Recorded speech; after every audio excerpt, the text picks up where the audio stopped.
مبلغ اسلام رحمۃ اللہ تعالی علیہ کی تاریخ وصال 22 ذوالحجہ ہے، لیکن علامہ نظامی نے فرمایا کہ چونکہ محرم کے محافل میں علماء تشریف لاتے ہیں تو علیم صاحب بہتر یہ ہوگا کہ 10 عاشورہ کو چونکہ مجلسیں بھی نہیں ہوتی ہیں تو عاشورہ کو نماز ظہر کے بعد اس سے علیمی کا اہتمام کیا جائے۔ سبحان اللہ، بڑی ہی خلوص پر یہ پروگرام تھا۔ نصف صدی سے زمانہ گزر گیا،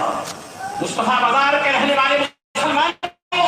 بمبئی میں بسنے والے مسلمانوں، یہ کوئی عام اسٹیٹ نہیں ہے، اس اسٹیٹ پر سرکار ہاتھ سے ملت تشریف لائے ہیں اور یہ حضور اپنے ملت کا کام ہے کہ ان کے بعد مسلسل وہ سرپرستی فرماتے ہیں۔ اور آج اس دور میں بھی جتنے بھی ہمارے اکابر علماء ہیں وہ تشریف لاتے ہیں۔ مجاہد ملت حضرت سید العلماء اشرف العلماء،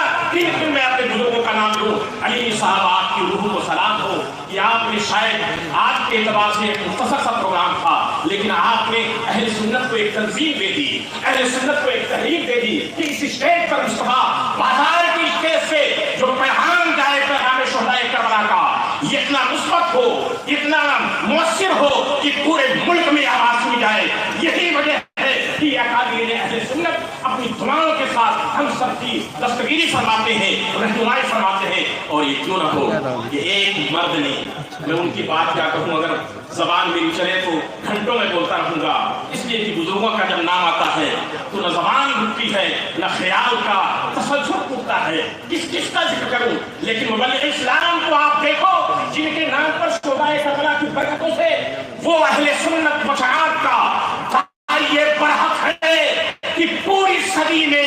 کوئی ایسا مبلغ پوری دنیا میں نہیں ملتا ہے کہ جس نے پوری دنیا میں 40 سال تک مسلسل 1 لاکھ سے زیادہ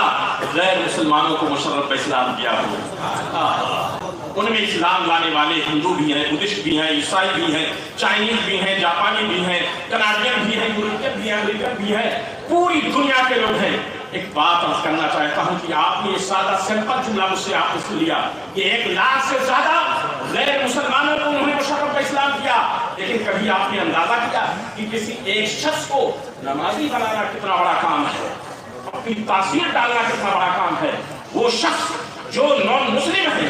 جن کی دل کی تختی پر کلمہ کفر ہے، تاریکی ہے، اندھیرا ہے، پتہ یہ چلا کہ شاہ عبد العلیم صدیقی جہاں علم و عمل کے کوہ گاہ تھے وہاں روحانیت کے بھی تاجدار تھے۔ ایک طرح استدلال سے وہ کام کرتے تھے اور دوسری طرف وہ اپنی روحانیت سے ان کی تاریکی کو دور کر دیا کرتے تھے۔ یہی وجہ تو ہے ہم اور آپ نہیں، ان کے لیے اعلیٰ حضرت اپنی برکت کرتے ہیں۔ اب بے تعلیم کے علم کو سن کر جہل کی بیل بھگاتے ہیں۔ اللہ تعالیٰ فرماتے ہیں کہ عبد العلیم کا علم اتنا پختہ ہے کہ جہالتوں کا جہاں طوفان ہو، جہالتوں کا جہاں سیلاب ہو، عبد العلیم وہاں چلے گئے تو سبحان اللہ علم کا، نور کا، دین کا، مذہب کا، اہل سنت و جماعت کا چراغ جل جاتا ہے۔ اس لیے میں اپنی بات کو ختم کرتے ہوئے عرس علیمی کے سبھی الشان پیغام شہدائے کربلا کے حوالے سے عرض کرنا چاہتا ہوں کہ آپ کی حاضری مقبول ہو۔ جو پروگرام ہے اہل سنت و جماعت کے مدرسوں کا، دارالعلوم کا، طلباء کی اعانت کیجیے، علماء کی اعانت کیجیے اور ان تمام خطوط کو اپنے ان اکابرین کی دعاؤں کے ساتھ ایک پلان کے ساتھ زندگی گزاریں، ورنہ ہماری داستان بھی نہ ہوگی۔ داستانوں میں وما علینا الا البلاغ۔